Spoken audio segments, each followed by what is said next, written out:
حضرت امام علی مقام ہے، میدان کرب و بلا میں ہے۔ امام حسین شریعت کی بقا اور شریعت کے تحفظ کے لیے میدان کربلا میں پہنچے ہیں۔ اب آؤ ذرا سا دیکھو، حضرت امام علی مقام جب تک میدان کربلا میں 72 نفوس قدسیہ کی جماعت ہے، سارے جو ان کے ساتھی تھے سب مچل کر بول پڑے، یا امام جب تک ہم زندہ ہیں آپ کے گھر کا کوئی شہزادہ میدان کربلا میں نہیں جائے گا۔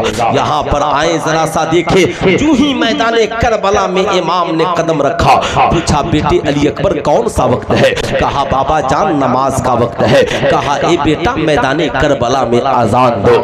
حضرت علی اکبر کھڑے ہوئے، جب کربلا میں آذان پکاری حضرت علی اکبر نے، اگل بغل کے سارے لوگ گھبرا گئے، ایسا لگا مسجد نبوی سے حضرت علی اکبر آذان دے رہے ہو۔ دم چل گئے، امام نے کہا علی اکبر آذان دے دو تاکہ اگل بغل سارے لوگ جان جائیں کہ میدان کربلا میں علی کا بیٹا آ چکا ہے، محمد رسول اللہ کا نواسا آ چکا ہے، علی اپنے شہزادوں کو لے کر میدان کربلا میں آ چکا ہے۔ اب مجھے ٹھہر کر کہنے دو، صاحب کربلا کی ابتدا حضرت علی اکبر کی آذان سے ہے اور انتہا حسین ابن علی کی نماز سے ہے۔ میں آپ سے پوچھنا چاہتا ہوں، آج ان بھارت کے ڈپلیکیٹ کربلاؤں میں کتنے وقت کی آذان ہوتی ہے بتائیے؟ ایک وقت کی آذان، ایک وقت کی نماز ہمیں لے کر کے چلیے، آذان بھی ہوگی نماز، زینب کا کردار بھی کربلا میں ہوگا، شہربانوں کا پیغام بھی میدان کربلا میں ہوگا۔ مگر آج ہم جو زندگی جی رہے ہیں، یاد رکھیے گا یہ زندگی اصل زندگی نہیں ہے۔ کل ہمیں امام حسین کو منہ دکھانا ہے، ہمیں امام حسین کے سامنے حاضر ہونا ہے۔ اگر امام حسین نے ہم سے پوچھ دیا بتا تو میری محبت میں گھر سے نکل کر 5 کلومیٹر پیدل گیا تھا مگر تو نے فجر کی نماز کیوں نہیں پڑھی، تو نے ظہر کی نماز کیوں نہیں پڑھی، تو نے عصر و مغرب اور عشاء کی نماز کیوں نہیں پڑھی؟ کیا میری محبت یہی ہے لاٹھیاں چلے اور سجدے نہ ہو، تلواریں چلے اور سجدے نہ ہو، گل گپے اور جلیبیاں کھائی جائیں سجدے نہیں ہو؟ نہیں، میرا کردار تو یہ ہے کہ 3 دن میدان کربلا میں پانی بند ہو جائے مگر نہ حسین کی نماز بند ہو نہ حسینیوں کی نماز بند ہو۔ سبحان اللہ سبحان اللہ۔ ذرا سا یاد رکھیے گا، یاد رکھیے گا، جاننا بہت ضروری ہے۔ اگر آپ نہیں جانیں گے تو کب جانیں گے؟ یہاں ہماری پوزیشن یہ ہے، کتنے نوجوان تو جانتے بھی نہیں ہے کہ رمضان کے بعد جو سب سے زیادہ عظمت والا روزہ ہے وہ یوم عاشورہ کا روزہ ہے، 9 محرم اور 10 محرم کو روزہ ہے۔ اب ہماری حالت کیا ہے؟ ہم اگر صبح کو روزہ رکھیں شام کو بولنے کے لائق نہیں رہے، مگر عمر ابن سعد 22,000 کا لشکر جرار لے کر میدان کربلا میں پہنچا ہے۔ امام حسین کے پاس صرف 72 ساتھی ہیں۔ عمر بن سعد نے پانی بند کر دیا، پوچھا یزیدیوں نے پانی کیوں بند کیے ہو؟ کہا تم نے حسینیوں کی طاقت کو نہیں جانا ہے، یہ 72 حسینی 72,000 پہ بھاری ہے، اس لیے پانی بند کر دو تاکہ حسین کی طاقت کم ہو جائے، طاقت کم ہو جائے، پانی بند کر دو تاکہ علی اکبر کمزور ہو جائے، پانی بند کرو تاکہ قاسم کے تلوار چلانے کی صلاحیت کمزور ہو جائے۔ مگر زمانے نے دیکھا ہے 3 دن کی بھوک اور پیاس کے باوجود میدان کربلا میں علی کے شیروں کی تلوار کی چمک کم نہیں ہوئی ہے، طاقت کم نہیں ہوئی ہے۔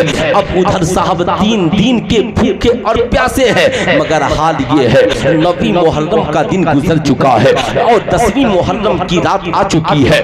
میرے امام میدان کربلا میں ساتھیوں کے جھرمٹ میں ہے، اتنے میں شمر جل جوشن آتا ہے، کہتا ہے عمر بن سعد کیا دیکھ رہے ہو؟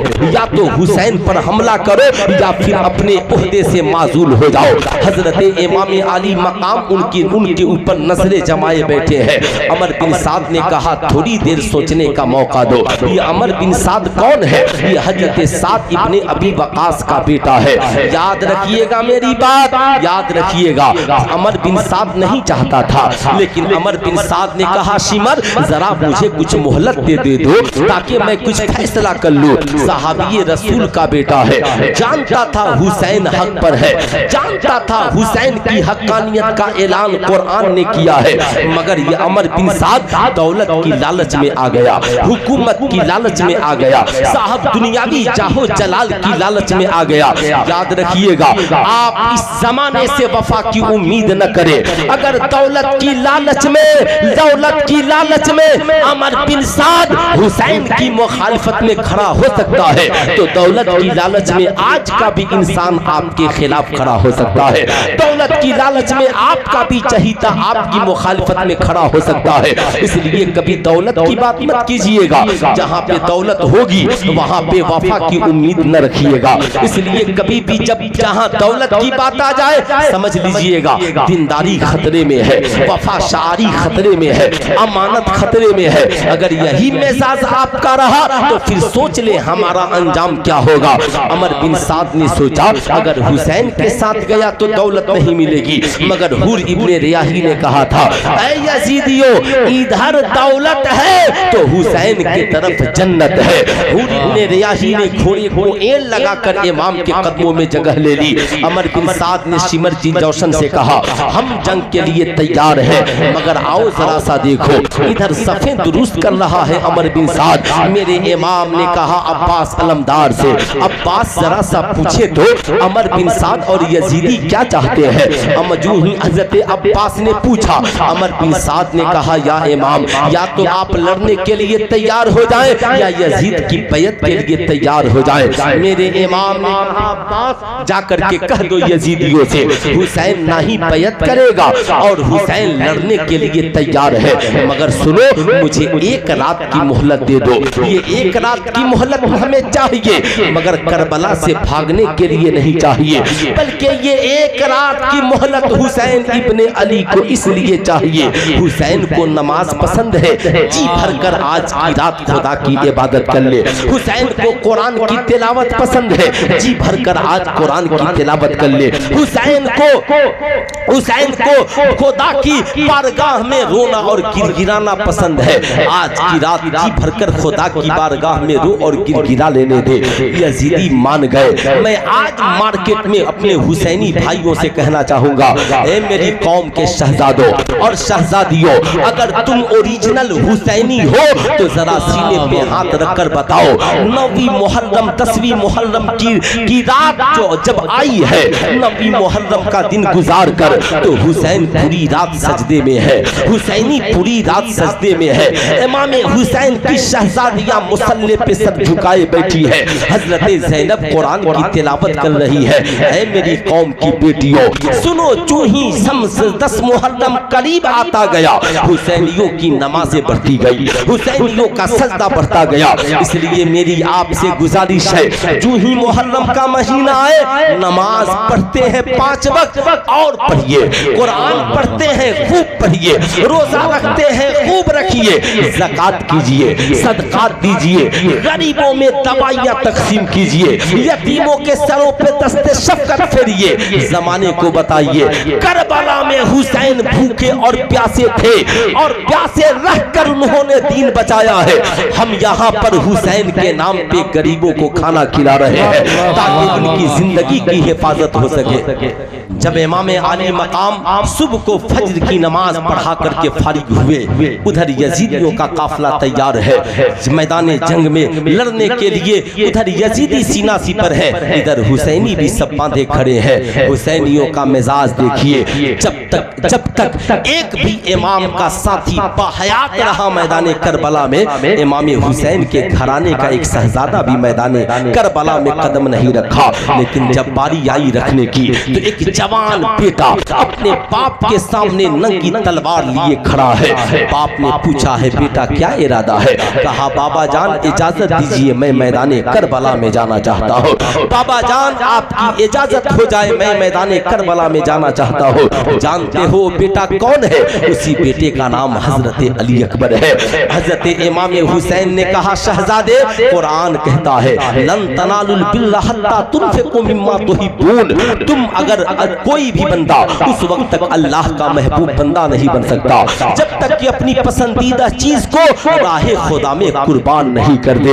اب انسان کو جو سب سے زیادہ پسند ہے وہ جان ہے۔ انسان جان کی حفاظت کے لیے مال دولت زمین جائیداد سب قربان کر دیتا ہے، مگر بات جب اولاد کی آ جائے، بات جب بیٹے کی آ جائے تو ایک باپ کہتا ہے میری کڈنی لے لو مگر میرے بچے کی زندگی بچا دو۔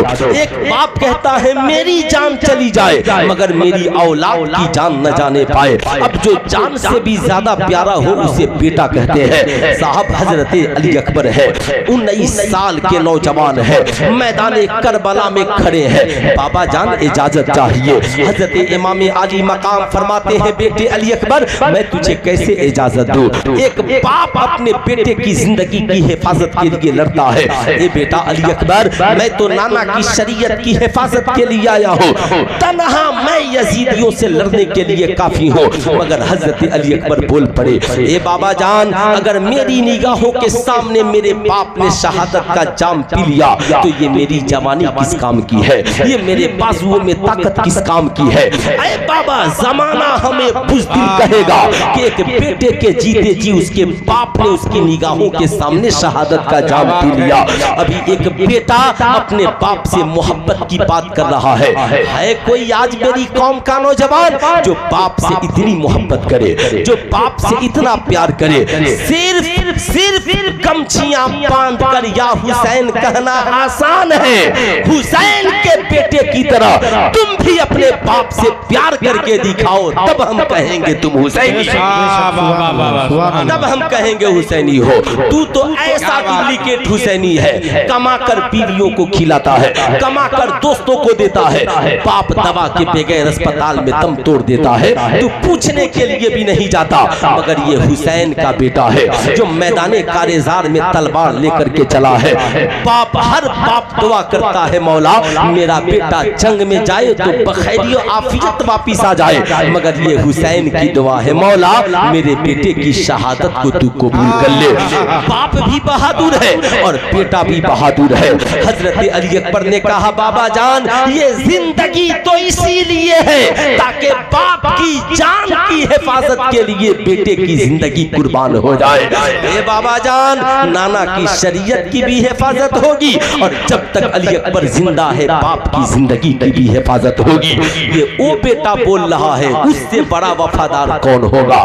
آج میں آپ سے کہنا چاہوں گا آپ مارکیٹ کے سب سے بڑے حسینی ہیں دنیا میں، تو آپ کو آج کے اس جلسے سے یہ یاد کر کے جانا ہے کمانا دولت کمانا تو سب سے پہلے اپنی دولت کو ماں باپ کے اوپر قربان کرنا۔ میری بیوی اور بچے کہیں ماں باپ پہ اتنا قربان کیوں کرتا ہے؟ کہنا ہم حسینی ہیں، کربلا میں حسین کے بیٹے نے باپ کی محبت میں جان قربان کی تھی، ہم اپنے ماں باپ کے قدموں میں دولت قربان کر رہے ہیں، دولت قربان کر رہے ہیں۔ تو کتنے نوجوان ہیں جو آج کے بعد کمائیں گے تو سب سے پہلے اپنے ماں باپ کی خدمت کریں گے؟ کتنے نوجوان ہیں بتائیے؟ تو سارے نوجوان کریں گے؟ ماشاءاللہ بہت اچھی بات ہے۔ میں یہ سمجھوں گا کہ میرے آنے کا مقصد حل ہو گیا۔ اب سنیے گا غور سے، ایک امام علی مقام ہے، 3 دن سے پورا کنبہ بھوکا پیاسا ہے۔ عمر بن سعد نے کہا تھا یا امام اگر آپ بیعت نہیں کریں گے تو آپ کی اولادیں قربان ہو جائیں گی۔ جانتے ہیں میرے امام نے کیا کہا تھا؟ میرے امام نے کہا عمر بن سعد میری اولادیں نانا کی شریعت سے بڑھ کر نہیں ہے، میرے بچوں کی زندگی اسلامی قانون سے بڑھ کر نہیں ہے، یہ میری جان اور میری زندگی اسلامی قوانین اور شریعت سے بڑھ کر نہیں ہے۔ آج میں بھی آپ سے کہنا چاہوں گا حسین نے پورا خاندان کٹا کر کربلا میں یہی بتایا کہ میری زندگی میرے بچوں کی زندگی شریعت سے بڑھ کر نہیں ہے۔ اے میری قوم کے نوجوانوں، سلطان رضا یہ نہیں کہتا کہ تم جا کر کے اپنی گردن کٹا دو، حسین نے کربلا میں شریعت کی بقا کے لیے جان قربان کی ہے، تم کم سے کم حسین کی بچائی ہوئی شریعت پہ چلنے والے تو بن جاؤ، حسین کی بچائی ہوئی شریعت پہ عمل کرنے والے تو بن جاؤ، عمل کرنے والے تو بن جاؤ، اتنا تو بن سکتے ہو۔ قسم خدا کی میرے دوست کیا کہا میرے امام نے، کیا بات رضا اس چمنستان کرم کی، زہرا ہے کلی جس میں ہے حسین و حسن پھول۔